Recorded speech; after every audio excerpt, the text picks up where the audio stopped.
Ya. Ya estamos listos. Bueno, entonces, antes que nada, quiero, para los que no me conocen, mi nombre es Jack Farines, soy uno de los miembros de Expedición Tribugá. Hoy contamos con unos invitados increíbles. Estamos muy honrados pues, de que estén con. Voy a presentar a cada uno de ellos para que conozcan lo que han hecho, lo que hacen. Voy a empezar por la representante Catalina Ortiz, vallecaucana, nacida en Cali, abogada de la Universidad de los Andes, becada en una maestría en Administración Pública en la Universidad de Harvard, creó y gerenció Impulsa para el Ministerio de Comercio. Desde ahí apoyó algo que es tan vital en este momento, 60.000 emprendedores en todo el país. También desde la Fundación Terpel trabajó en programas de educación y cultura ciudadana, ha sido diplomática en Estados Unidos, asesora financiera del Ministerio de Minas y Energía, Confecámaras, Confama, Bancoldex, entre otros. Ha sido también directivas como de Transparencia por Colombia, de la Asociación de Emprendedores de Colombia. Esos son el tipo de mujeres, pienso yo, que necesita el país como la representante de una mujer de criterio, de carácter, de principios, enfocada en temas de transparencia, de actividad, de emprendimiento y sobre todo de empoderamiento de la mujer. Actualmente es representante por el Valle del Cauca, hace parte de la Comisión Cuarta, eh, trabaja en temas de emprendimiento en el Congreso y en la parte legal para la equidad de la mujer. Y también el senador Iván Marulanda, que para los que no lo conocen, una persona que lleva décadas trabajando por Colombia, perteneció al nuevo liberalismo al lado de Luis Carlos Galán, economista de la Universidad de Antioquia, ambientalista, eh, pereirano de nacimiento, pero con una gran influencia en Medellín, en Bogotá, presidente de la Cámara de Comercio de Pereira, secretario general de la ANDI, presidente de la Bolsa de Medellín, consultor de empresas, de empresas y entidades como la OEA, el IDEA, y de algo tan importante, Programa de las Naciones Unidas para el Desarrollo. A nivel local ha sido director de planeación y valorización, alcalde de Pereira. A nivel nacional trabajó en planeación, ministro de Agricultura, en el Ministerio de Agricultura, perdón, y en el de Desarrollo.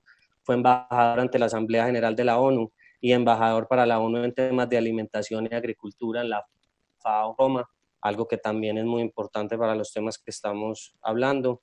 Es senador por el Partido Verde de la Comisión Tercera en Asuntos Económicos. Eh, bueno, quisiera empezar por la representante Catalina Ortiz con una pregunta que yo creo que todos los colombianos o las personas que estamos involucradas en este tema del puerto nos preguntamos, y es cuáles son los trámites que tiene que surtir una sociedad cualquiera, llámese en este momento Arquímedes, eh, ante el Estado colombiano para llevar a buen término un puerto como el de Tribugá, y en qué etapa se encuentra en este momento Arquímedes. Yo creo que voy a arrancar es como en dónde estamos ahorita, ¿cierto? Si no me oyen, me hacen señas. En el Plan Nacional de Desarrollo había varios artículos, pero en especial unos que están por allá en lo que se llama el Plan de Inversiones, en donde se planteaba en la primera versión claramente hacer el puerto multimodal de Tribugá. Fue tanta la movilización que logramos hacer con muchos de los que están aquí que eso finalmente lo terminaron cambiando a un puerto de aguas profundas en el Pacífico Norte. El proyecto hoy tiene dos hitos muy grandes y muy importantes que tenemos que estar todos como colectivo pendientes de que no pase. El primero, yo creo que demuestra lo frágil, lo malo, lo inconveniente que es este proyecto desde el punto de vista no solamente ambiental, que pues de eso hablaremos muchísimo, sino desde el punto de vista de la viabilidad física de hacer este proyecto. Cuando uno va a hacer un proyecto, a uno le piden una cosa que se llama la póliza de seriedad de la oferta, ¿cierto? Usted se va a presentar, muéstreme con una póliza, con un seguro, que usted tiene cómo terminar eso que usted nos está prometiendo como Estado, porque de todas maneras el Estado tiene que invertir en evaluar, etcétera, etcétera. Y a la fecha, la sociedad Arquímedes ha sido incapaz de que ninguna aseguradora en Colombia o en el mundo les otorgue la póliza de seriedad de la oferta. Yo creo que eso es supremamente importante. Incluso yo tengo como, estamos llevando los días en los que no lo han podido conseguir, porque básicamente no es un trámite, sino que demuestra que ninguna aseguradora es capaz de poner su plata detrás de que esta sociedad va a ser capaz de hacer ese puerto. Yo creo que eso es fundamental. Y lo otro que sucedió en enero es que se presentó otra vez, porque ya lo habían hecho antes, la solicitud de licencia ambiental. Lo que la ANLA les contesta es, usted nos tiene que llenar este montón de requisitos y esos requisitos, pues estamos lejos de que se puedan llenar. Si bien hoy uno lo ve lejos, yo creo que hacer estas reuniones, mantener el tema de Tribuga vivo es muy importante porque a veces las cosas van lentas y de repente, no sé, llega un nuevo director de la ANLA, un nuevo ministro de Ambiente y digamos que se facilitan las cosas. Pero hoy, esos dos grandes hitos, póliza de seriedad de la oferta y cumplir con los requisitos que les exige la ANLA para mostrar que hay una mitigación ambiental, estamos lejos de que eso se pueda cumplir. Entonces yo creo que hablando de esos dos hitos son los que hoy en día más alertas nos tienen que tener frente a la posibilidad de que Tribuga continúe su camino. Yo lo veo muy quieto, pero hay que estar siempre alerta. Perfecto, excelente. Senador, con lo que decía la representante del Plan Nacional de Desarrollo, a nosotros nos surgía una pregunta, es cómo el gobierno nacional puso un proyecto de estos prácticamente sin que nadie se diera cuenta. Y, y cómo, por qué, una cosa que yo quisiera entender de las consultas previas es, si estos pueblos tienen unos territorios, ustedes me corrigen con la ley, creo que es la ley 70, creo que es la 135, que ellos son dueños y autónomos y tienen autodeterminación de sus territorios, ¿no sería también importante esas consultas previas antes de como preguntarle a ellos por si quieren tener un proyecto de desarrollo de ese nivel antes de meterlo en el Plan Nacional de Desarrollo? ¿O cómo funcionó eso? ¿Nos podría usted explicar un poquito ese tema? Sí, Jack, primero, gracias por la invitación. Un gusto compartir este espacio con Catalina, contigo. Y claro está, que con mucho gusto te doy mi opinión sobre esto. He estado pensando mucho alrededor de este proceso de Tribuga y de este puerto. Y lo voy a decir por qué. Porque me extraña mucho todo esto que ha pasado. Efectivamente, en el plan de desarrollo apareció este proyecto inscrito y priorizado y no tiene una explicación distinta a que detrás hay un interés político que no tiene ninguna argumentación, que no tiene ninguna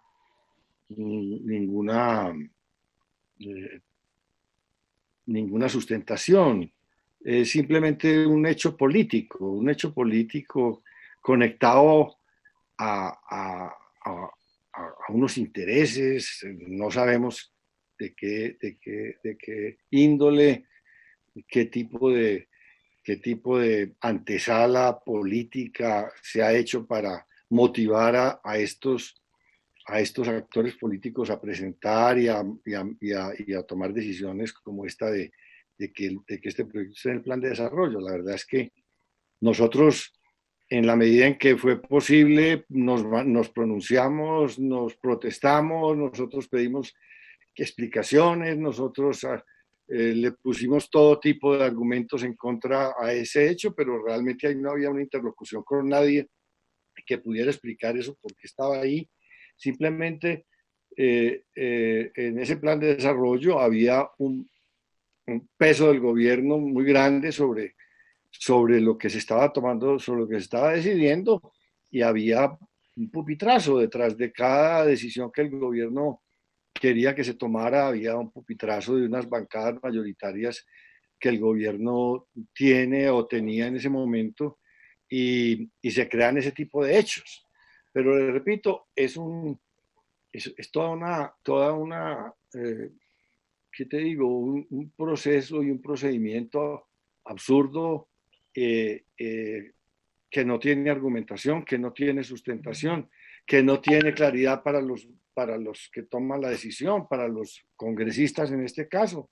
Simplemente es un mensaje que se lleva desde el poder político, desde el gobierno, de que determinadas cosas tienen que estar ahí, pero que no tienen claro. Ahora, yendo más allá, en esta reflexión que yo me he hecho, yo quiero decirles lo siguiente. Ya, yo soy, como tú lo dijiste ahora, yo soy de Pereira. Y pues si conozco toda la institucionalidad de mi departamento, de mi ciudad, es más, de todo el eje cafetero, porque pues ha sido un escenario en el que yo pues me levanté, me formé, ya está mi familia, ya haya hecho buena parte de mi vida profesional. Yo conozco esas entidades, yo conozco esas gobernaciones, conozco esas cámaras de comercio, todas esas entidades que están involucradas aquí, por supuesto, el Chocó también lo conozco. Y yo sé que esto es una, ¿qué le digo? Esto es una idea vacía. Esos departamentos, esas instituciones no tienen recursos ni siquiera para darle agua potable a la población. Mire a ver usted si en el plan de desarrollo del Chocó se dice cómo es que se le va a dar educación, saneamiento ambiental, salud pública, agua potable, servicios a la población más pobre de este hemisferio americano, la más pobre. Y en ese plan de desarrollo no dicen cómo va a ser que se le va a entregar a la población lo mínimo vital para que tengan una vida digna. Y está es que el puerto de Tribugá, que es un puerto que vale centenares, miles, qué sé yo, de millones de dólares, y para lo cual estas instituciones no tienen capacidad. Entonces, aquí lo que hay es una gran especulación, una gran mentira. ¿Con qué interés? Yo no sé.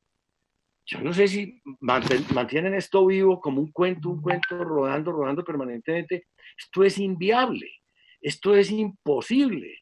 Estas entidades que promueven esto no tienen con qué hacer esto. Es más, allá hay unas necesidades extraordinariamente más importantes que esto.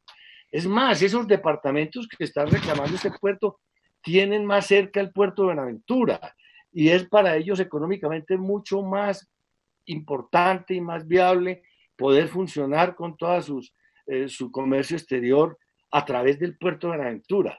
Entonces, yo les quiero decir, esto es una mentira, esto es una especulación, esto es una fantasía. Detrás de esto hay otro tipo de intereses, que quieran valorizar tierras, que quieran mantener una expectativa ahí para hacer negocios de qué naturaleza, no sé. Pero puerto, no hay. Puerto no hay, esto es mentira, no hay un solo estudio de factibilidad, no hay ninguno de los estudios que pide ni la ANLA, ni el Envías, ni la agencia de esta infraestructura, nada de lo que ellos piden se les entrega, ni las pólizas, ni los proyectos, ni las factibilidades, ni nada. ¿Por qué? Porque ahí no hay nada. Esto es una mentira. Entonces yo creo que hay que desmontar esa mentira y decirle a la gente, bueno, explíquenos aquí detrás de esto qué es lo que hay. Gracias, senador. Ahora con eso que usted mencionaba de que queda más cerquita para el eje cafetero Buenaventura que el mismo Tribugá, quiero hacerle una pregunta a la representante Catalina y es, para la gran mayoría de personas que hemos estudiado y entendemos qué es lo que va a pasar con el puerto, sabemos que la carretera tal vez es peor de dañina que el mismo puerto. Y si alguien conoce y puede hacer un símil con lo que pasa en Buenaventura, si usted es representante, y usted nos podría contar qué ha pasado durante todos estos años con la carretera Lobo Guerrero-Buenaventura, cómo ha incumplido el Estado en eso, y para que la gente entienda un poquito qué podría pasar con la carretera Animas-Nuquí, y desde el mismo kilometraje, que no, como mencionaba el senador, que están relativamente, la distancia es la misma o hasta menor a Buenaventura, a ver si usted nos cuenta un poco sobre ese caso de Lobo Guerrero Buenaventura. Ya, gracias y se me olvidó saludar cuando arranqué, entonces un saludo muy especial para todos los que aquí están siguiendo este tema de Tribuga que es tan importante. Yo coincido con lo que dice Iván y yo siempre confieso una cosa, porque a mí no me gusta, digamos, posar de lo que no soy. Yo llegué a Tribuga por Buenaventura. Como vallecaucana, yo estaba examinando el plan de desarrollo para ver qué había en el tema de puertos y con eso en mente fue que llegamos a encontrar lo de Tribuga. Hace 100 años, el puerto de Colombia era Tumaco y nunca terminaron Tumaco. La situación de Tumaco es de un nivel de doloroso por la falta de absolutamente todo lo básico. Ahorita en la pandemia ni hablar. Pero entonces, en lugar de terminar Tumaco, en lugar de hacer las carreteras que había que hacer para que Tumaco funcionara como el puerto sobre el Pacífico, no, dijeron, no, nos vamos por Buenaventura. Y entonces unos intereses privados y no sé qué, y arrancaron con Buenaventura hace más o menos 100 años.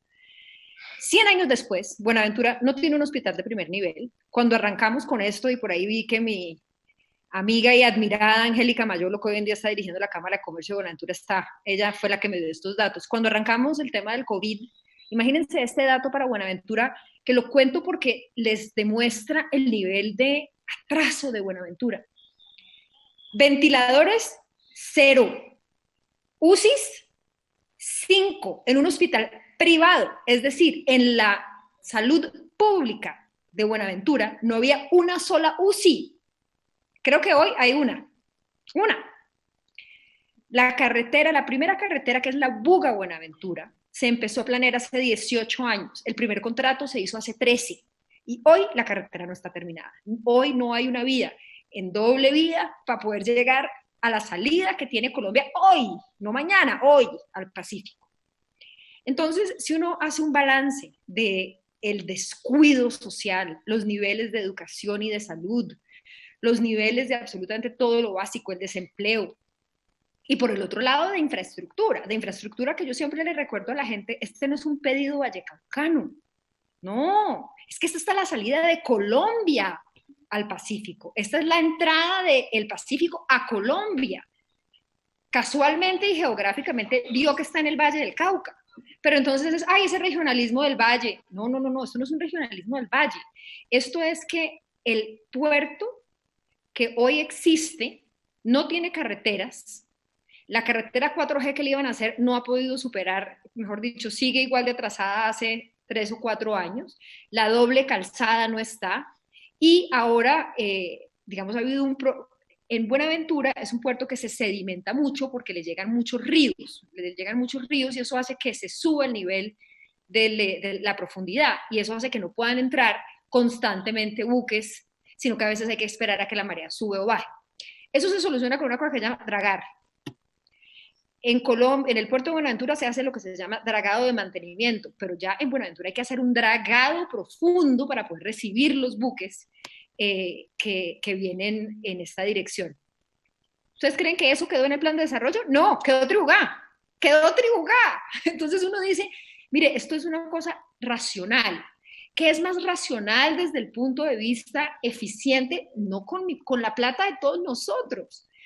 Terminar Buenaventura en todo el sentido, con todo el tema ecológico, ambiental, social y de infraestructura, o irnos a hacer un puerto en el Chocó. Por eso yo creo que lo que dice Iván es cierto. Eso valoriza las tierras de algunos, eso hay varias entidades territoriales y otras entidades privadas que están en ese proyecto, que al decir que este proyecto va en marcha, pues reciben fondos de aquí y de allá, se mantienen vivos, aunque pues yo no sé si ustedes saben esa anécdota que la cuento porque de nuevo demuestra lo que estaba diciendo Iván y la precariedad de esto. Hay un teléfono de un señor que se supone que es el encargado de Tribuga, uno llama y le contestan de una panadería. Entonces uno dice, a ver, el Estado colombiano tiene que terminar Buenaventura, volver a Buenaventura un sitio viable económica y social y ambientalmente, o irse a hacer una aventura en el Chocó a hacer el daño ambiental más inconmensurable que uno se puede imaginar. Digamos que a uno le produce dolor de patria que la pregunta siquiera se haga. Representante, usted mencionaba el tema del dragado. yo en uno de los derechos de petición, que aprovecho para darle las gracias a las UTL de cada uno, que siempre han estado tan dispuestas y han colaborado con nosotros, me enviaron uno de los derechos de petición y la información en uno de esos decía que hay un contrato a 20 años que podría costar entre 580 a 940 millones de dólares por 20 años para el dragado del puerto de Buenaventura. A los colombianos de pronto no entienden que el dragado lo pagamos nosotros, pues que eso es parte de lo que tiene que hacer Invías. Y una de las cosas que dice la sociedad Arquímedes es que por ser Tribuga un puerto de aguas profundas, no necesita dragado, que ha sido como uno de sus argumentos. Personas que nosotros, profesores, ingenieros con los que hemos ido allá, dicen que es imposible que en el momento en el que ponga civil, el sedimento se va a mover de alguna manera y va a pasar lo mismo. Entonces, esto es otra realidad que no se le está contando a los colombianos, el tema del dragado, que también nos tocaría pagar allá, además de la carretera. A ver, ahí hay una cosa técnica que yo he aprendido pues en este trasegar por el tema de los puertos. Hay una cosa que se llama el dragado de mantenimiento, que eso hay que estar como barriendo el piso, ¿no? Ese lo hacen con los recursos del Invías y con lo que llaman la contraprestación que pagan los concesionarios de los puertos. Eso es una cosa. Otra cosa es cuando usted ya se le sube tanto el nivel que usted ya tiene que hacer un dragado y bajar de manera permanente o semipermanente, porque pues eso siempre vuelve y sube un poco, tanto en Buenaventura, que apenas tiene hoy 13 metros, 12 metros, como en Tribugá, porque esa es la otra mentira. Si uno tuviera 16 metros de profundidad, no hay nada, pues o sea, eso no hay que dragar. Pero Tribugá no tiene esa cantidad de metros. Tribugá no solamente se va a sedimentar si se le mete la mano, sino que tampoco es un puerto tan profundo como han querido hacer creer. Esa es parte de la razón por las que no le dan la póliza de seriedad de la oferta, porque saben que no es cierto que sea pues un puerto de esos de 17, de 18 metros, no, para nada.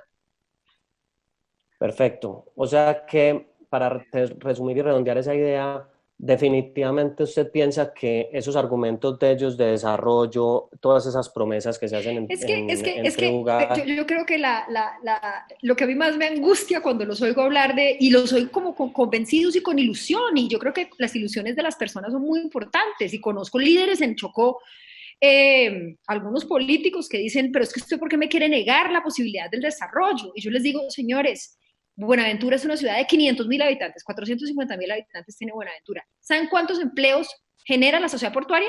500. ¿Ustedes, cuál desarrollo? No hay hospital. ¿Cuál desarrollo? No hay alcantarillado. ¿Cuál desarrollo, señores? ¿Quién dijo que un puerto trae desarrollo? Y más, ¿quién dijo que trae desarrollo sostenible? ¿Quién dijo que trae realmente el tipo de desarrollo que necesitamos para Chocó? Entonces te dicen...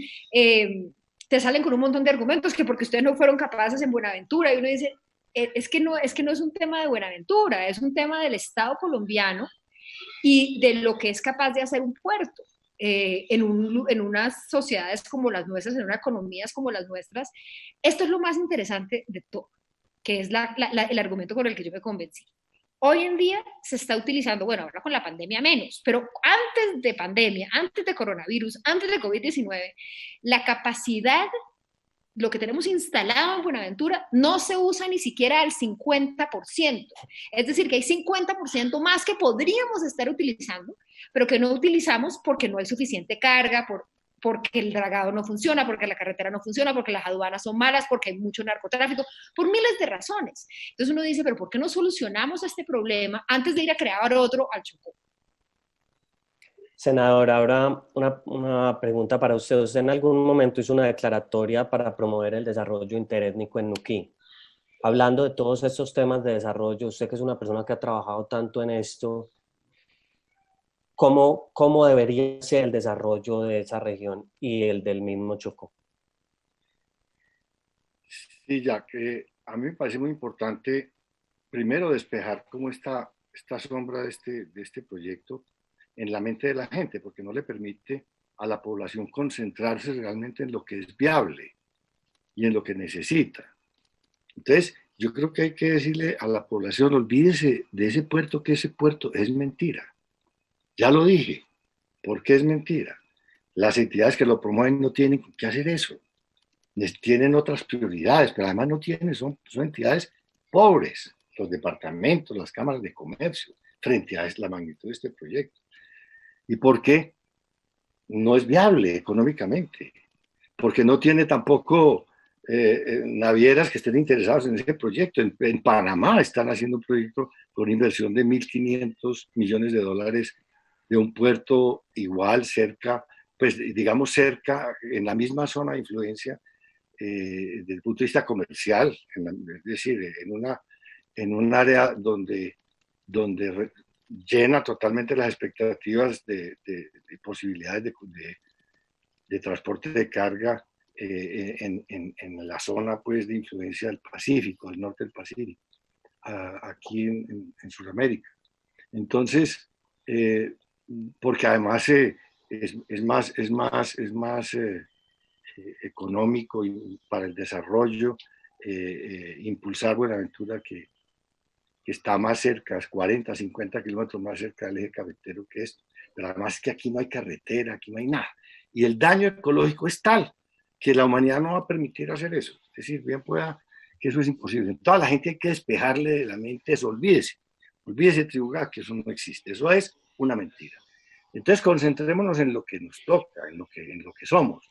Primero, una realidad ecosistémica, una biodiversidad de una extraordinaria riqueza. Es que Colombia es el segundo país más rico en biodiversidad del planeta, después del Brasil. Allá, en esa región del Chocó, está el 10% de la biodiversidad del planeta.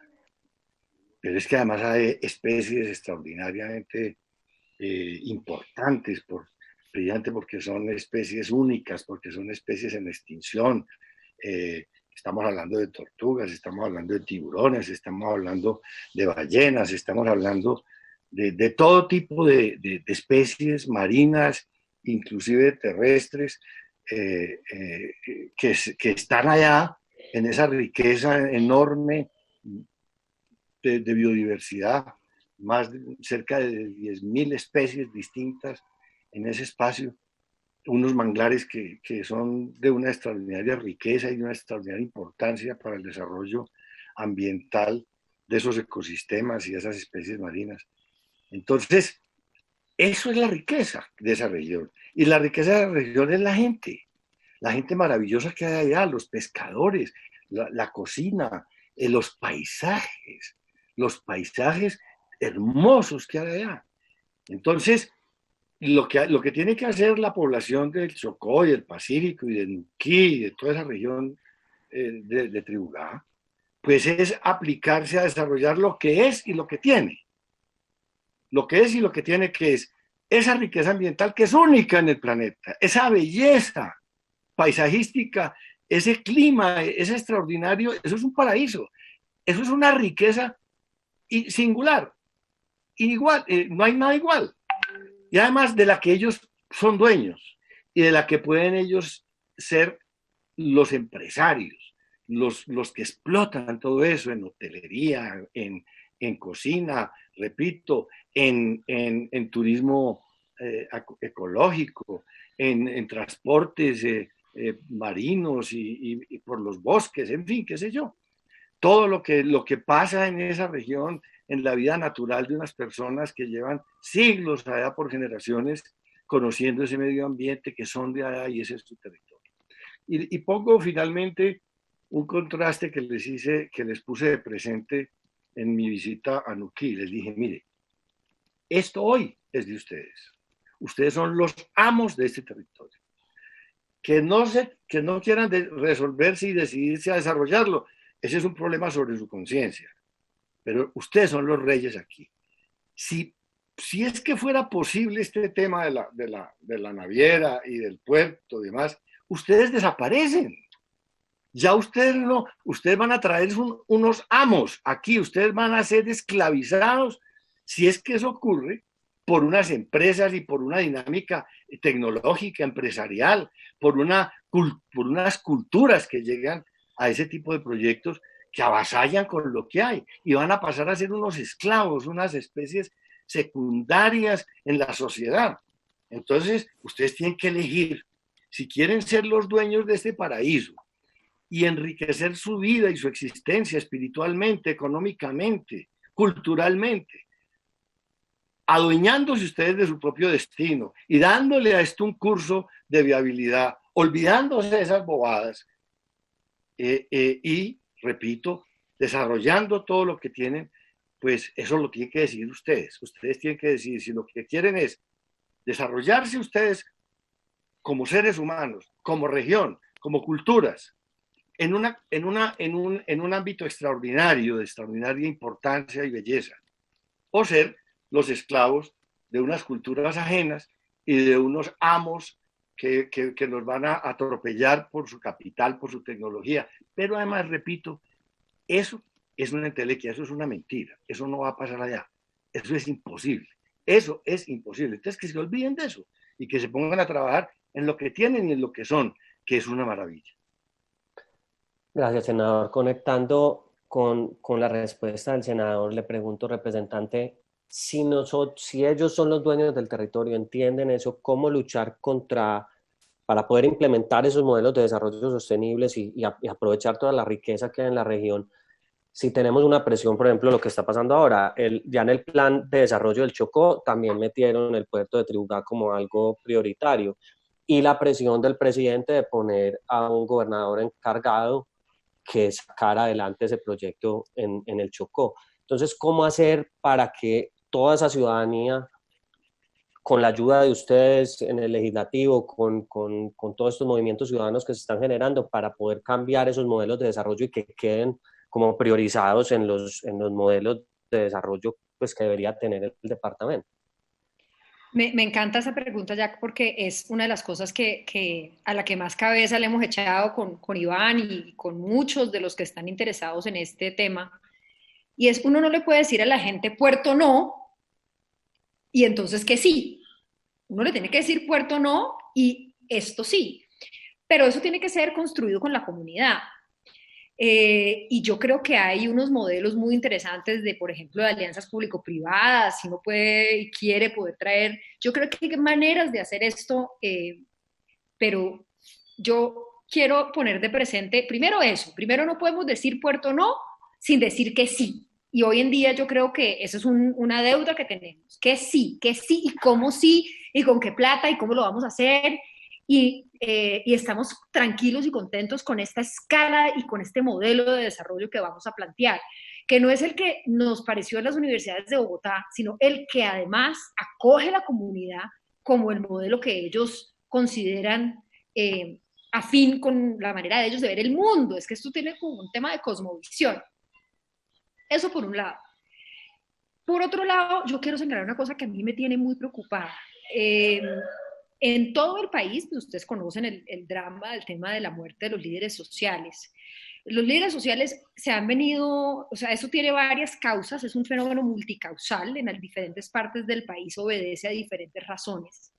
Pero yo como una persona del Pacífico, orgullosamente, sé que parte de lo que ha pasado, y Iván mencionaba un poco eso al principio, es que, claro, la ley 70 y el tema de la comunidad, de la propiedad colectiva, pues no importaba mucho, porque como no llegaba plata, como la tierra no valía, entonces pues ahí todos más o menos bien, contentos, tranquilos.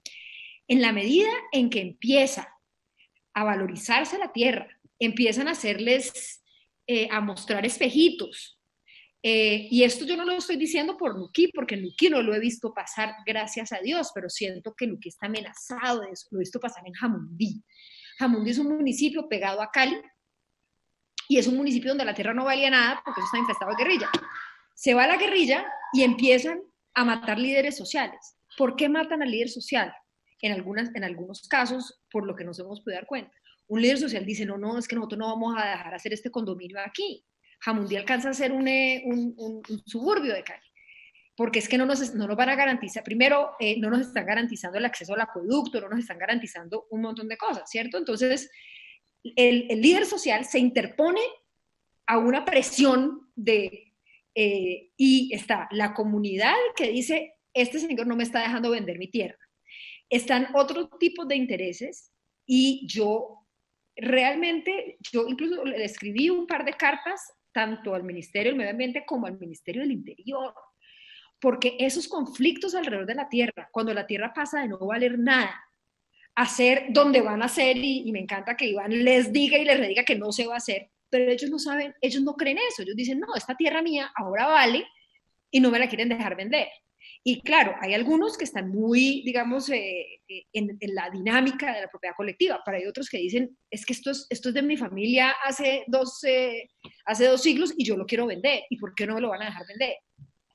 Entonces, quiero llamar la atención sobre ese riesgo tan grande que es el tema de la violencia. Ya ha habido bastantes amenazas, hay casos de líderes sociales en esa zona que han sido amenazados, secuestrados, y yo creo que no se nos puede quitar de vista que es que aquí, además de todo, estamos profundizando un problema miedosísimo de tenencia de tierras que puede llevar a exacerbar el tema de la muerte de líderes sociales. Yo les hago una pregunta a ambos, el que me la quiera contestar, como conectando un poquito lo que estaban diciendo.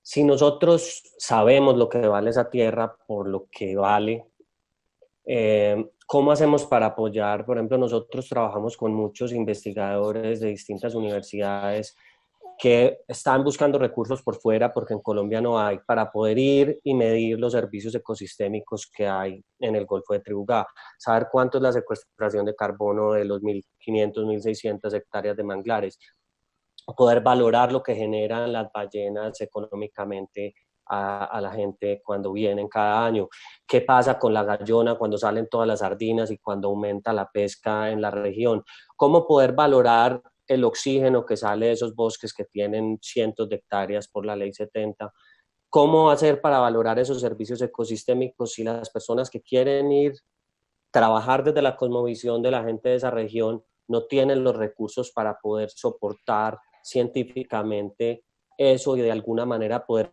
blindar a esa comunidad. ¿Cómo podríamos ayudarlos a ellos con eso? Yo quiero decir algo sobre eso. Mire, esto hay que ser muy rotundos en esta discusión de aquí en adelante. Yo lo voy a hacer. Yo no me dejo meter más en este cuento, porque es una pérdida de tiempo. Y a la gente hay que decir, no pierda más el tiempo con esto. Este gobierno ya no va a hacer nada ahí. Este gobierno está hasta aquí de problemas y le faltan 2 años. Ya en 2 años no se hace esto, ni se hace nada que tenga que ver con esto. El país tiene demasiados problemas, un país que va a salir arruinado de esta pandemia, no tiene cabeza, ni tiene herramientas, ni recursos para esto. Además, hay que decir otra cosa. El Chocó es un departamento en manos de una clase política corrupta. Pregunten cuántos gobernadores ha habido en los últimos 5 años. A ver cuántos ha habido en los últimos 8 años. Para que se den cuenta de que lo que dice un gobernador, que además es encargado, no importa, eso no tiene ninguna importancia. Eso hace parte de todo este barullo que le quieren meter a la gente en la cabeza. Aquí tiene que llegar un gobierno y ojalá la gente sea capaz de adquirir conciencia de que este país necesita un cambio. Tiene que llegar unos nuevos poderes políticos que le den importancia a los temas ambientales, a los temas científicos y tecnológicos, a los temas culturales, a los temas de educación, a los temas del agro, para que ese tipo de preguntas tengan una respuesta, y para que haga plata para apoyar todo ese tipo de estudios que son fundamentales. Y yo quiero decir una cosa finalmente sobre esto, recordarle a la población del Pacífico, la población de Nuquí, de Tribugá, de toda esa zona, que son indígenas, que son poblaciones negras, que son poblaciones campesinas, recordarles esto.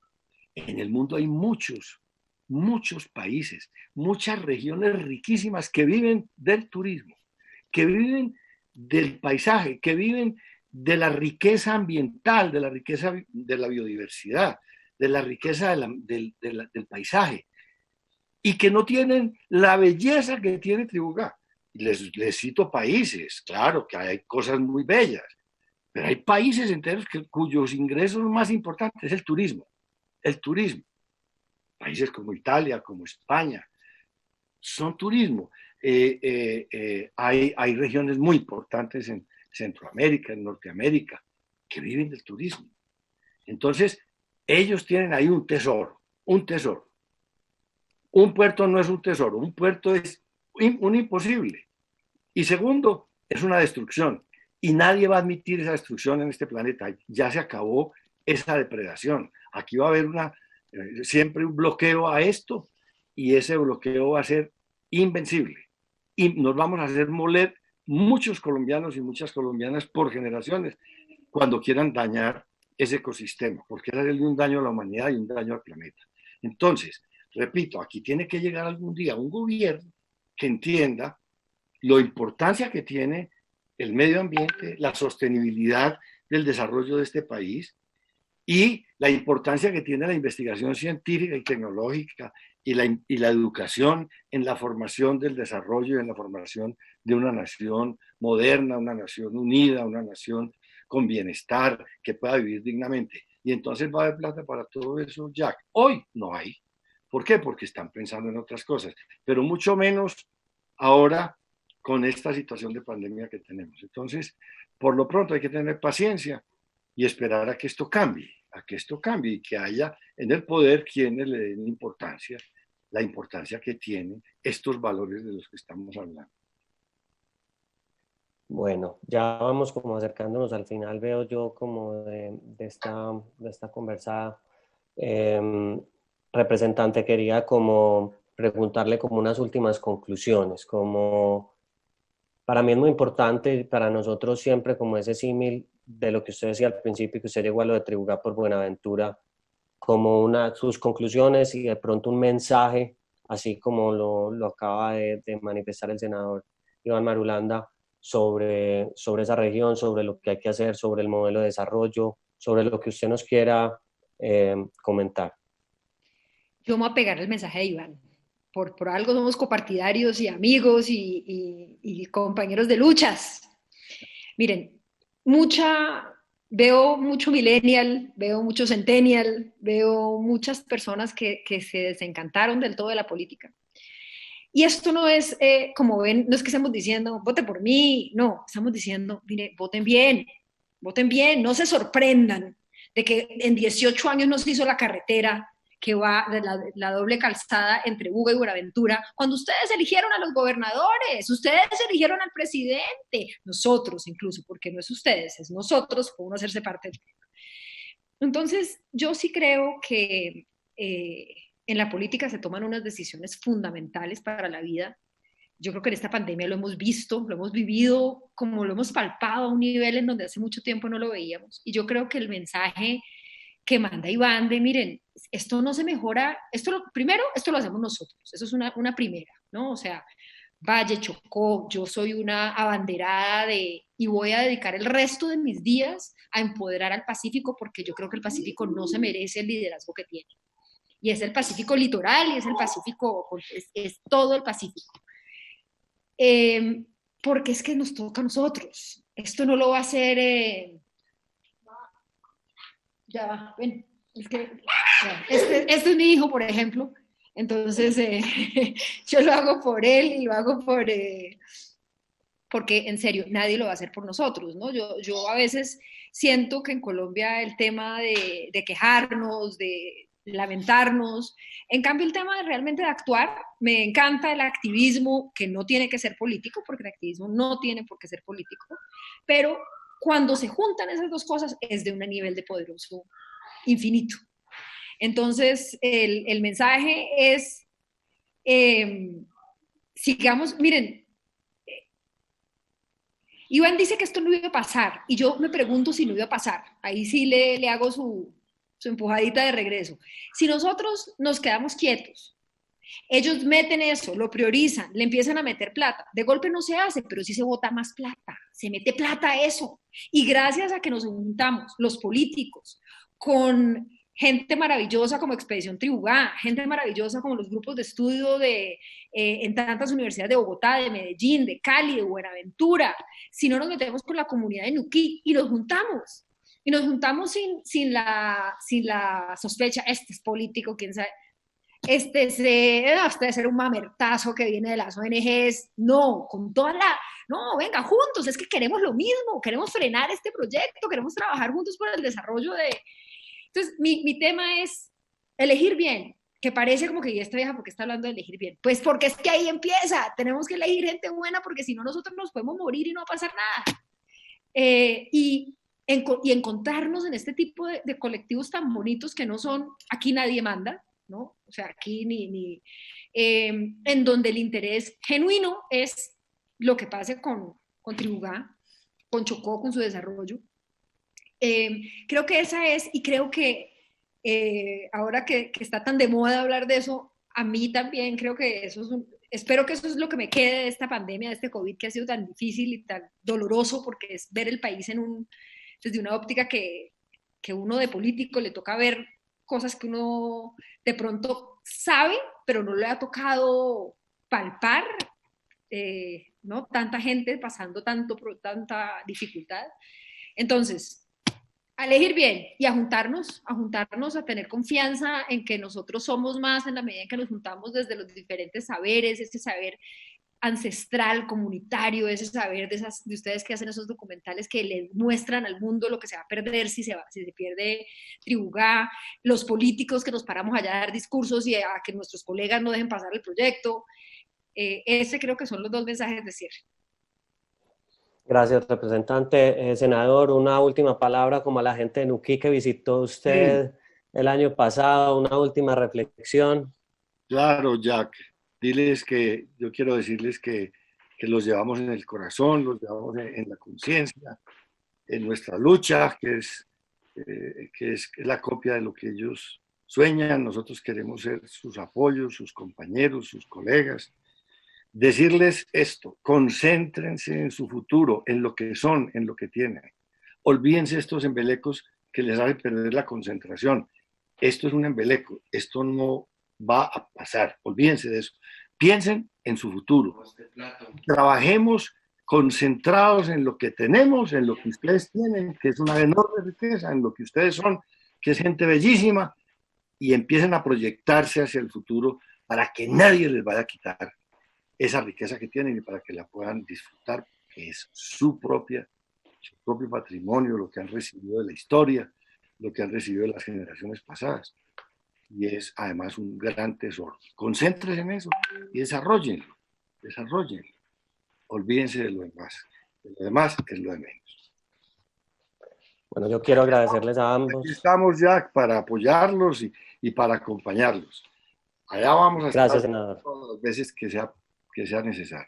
Yo quiero agradecerles en nombre mío, de todas las personas que hacen parte de Expedición Tribugá, de la gente que se ha sumado a esto, de nuestro aliado Agenda del Mar, de todas las personas que hacen parte de eso, de Alianza Nuquí.